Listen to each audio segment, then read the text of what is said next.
दिल्ली, जहां रक्षा मंत्री राजनाथ सिंह क्या कुछ कह रहे हैं, सुनते हैं। जिस जोन में देश के लिए और समाज के लिए कुछ कर गुजरने का जज्बा होता है,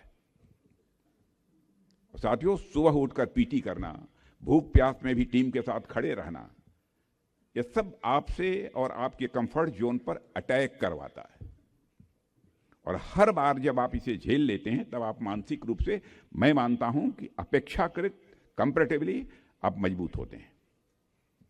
और इसके अलावा आपको अनेक लाइफ स्किल्स भी एनसीसी में सीखने को मिलती है। मैंने देखा है बाहर, जो आपदाओं के दौरान खुद को और दूसरों को भी बचा सकती हैं, जैसे स्विमिंग हो, फायर फाइटिंग हो, भूकंप जैसी आपदाओं के समय खुद को सुरक्षित रखना हो।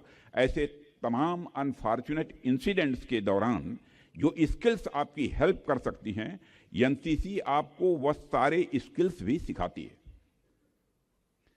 साथियों, इसके अलावा मेरा यह भी मानना है कि एनसीसी आपको अनुशासन और देशभक्त के साथ साथ आज दुनिया की सबसे बड़ी कमी फोकस की कमी मानी जाती है, उस फोकस की कमी को भी दूर करती है।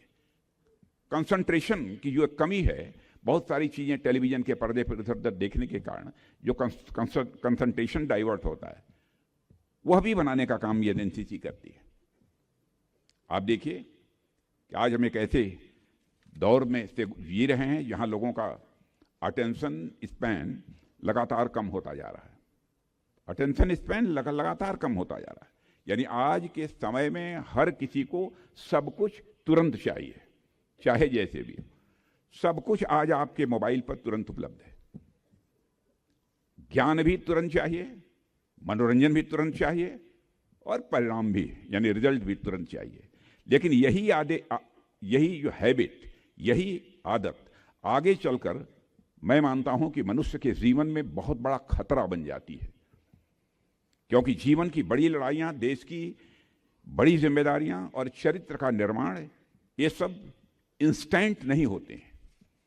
इसके लिए पेशेंस चाहिए, कंटिन्यूटी चाहिए, और इतना ही नहीं, सबसे जरूरी है फोकस चाहिए। और यहीं पर एनसीसी आपके लिए रोल प्ले करती है, मैं यह मानता हूं। और जब आप एनसीसी में एक्सरसाइज करते हैं तो आपका पूरा ध्यान सिर्फ और सिर्फ अपनी एक्सरसाइज पर होता है, अपनी एक्टिविटीज पर होता है। अगर ध्यान भटका तो पक्की बात मानिए कि आपकी ड्रिल बिगड़ने वाली है। अगर ड्रिल बिगड़ी तो आपकी पूरी यूनिट प्रभावित होगी। यानी यहां आपको हमेशा फोकस्ड अपने को रखना पड़ता है, और आपका यह फोकस केवल पढ़ाई या ट्रेनिंग तक सीमित नहीं रहता। यह फोकस आपके जीवन के हर क्षेत्र में दिखाई देता है।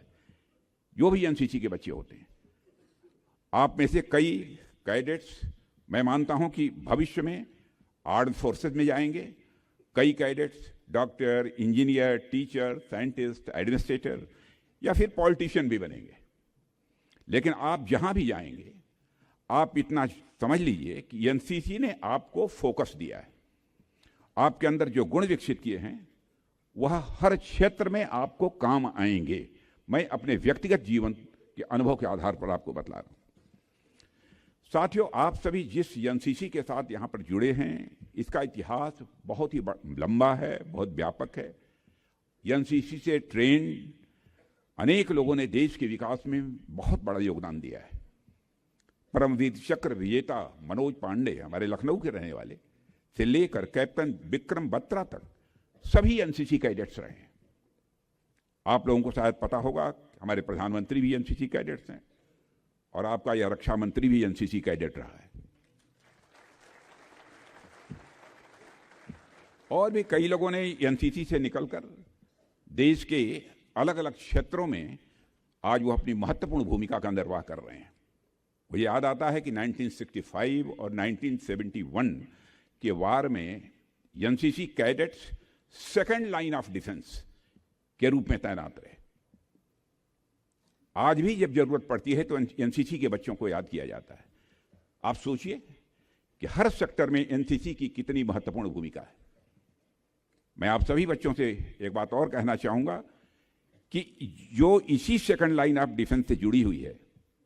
आप सभी बच्चों ने महाभारत की कहानी, मैं समझता हूं कि अधिकांश बच्चों ने जरूर सुनी होगी, और उस कहानी में एक बहुत महत्वपूर्ण बात जो है देखने को मिलती है, जिसे हम सबको देखना चाहिए। महाभारत का युद्ध पांचों पांडवों की लीडरशिप में लड़ा गया था। युधिष्ठिर, भीम, अर्जुन, नकुल और सहदेव सभी महान योद्धा थे, सभी युद्ध भूमि में लड़ रहे थे, लेकिन इन योद्धाओं के पीछे भी एक पूरी सेकंड लाइन ऑफ डिफेंस खड़ी थी। जैसे भीम के पुत्र घटोत्कच और अर्जुन के पुत्र अभिमन्यु, ये सब सेकंड लाइन ऑफ डिफेंस जैसे ही थे, माने जैसे एनसीसी के वो मान लो वो भी थे। युद्ध में एक बार द्रोणाचार्य ने चक्रव्यूह की रचना की। अब समस्या यह थी कि चक्रव्यूह को तोड़ना यह बहुत बड़ा चैलेंज था। केवल अर्जुन और भगवान कृष्ण को ही पूरी तरह चक्रव्यूह तोड़ने की कला मालूम थी। लेकिन उस समय हुआ क्या, अर्जुन को दुर्योधन के योद्धा युद्ध करते करते रणभूमि से बहुत दूर ले गए अर्जुन को, और कृष्ण भी उस समय वहां पर उपस्थित नहीं थे। यानी जिन लोगों को चक्रव्यूह तोड़ना आता था वे दोनों ही उस समय पर मौजूद नहीं थे। ऐसी संकट की घड़ी में सामने कौन आया? यहीं पर सेकंड लाइन ऑफ डिफेंस का महत्व समझ में आता है।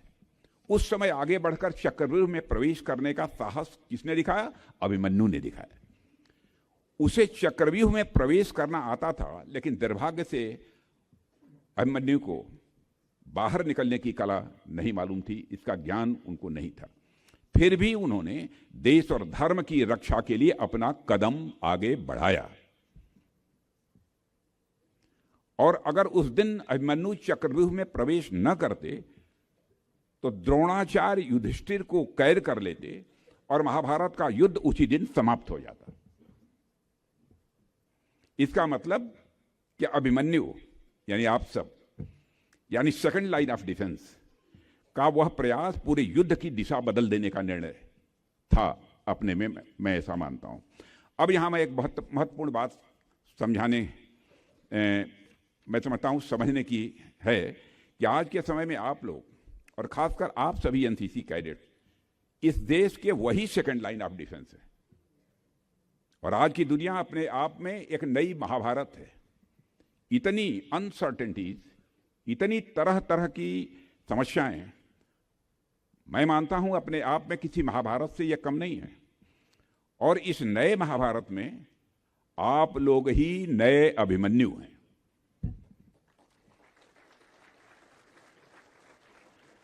और आप सबके अंदर, बच्चों में कह सकता हूं, वही साहस है, वही समझ है और वही जिम्मेदारी है जो मैं महसूस करता हूं।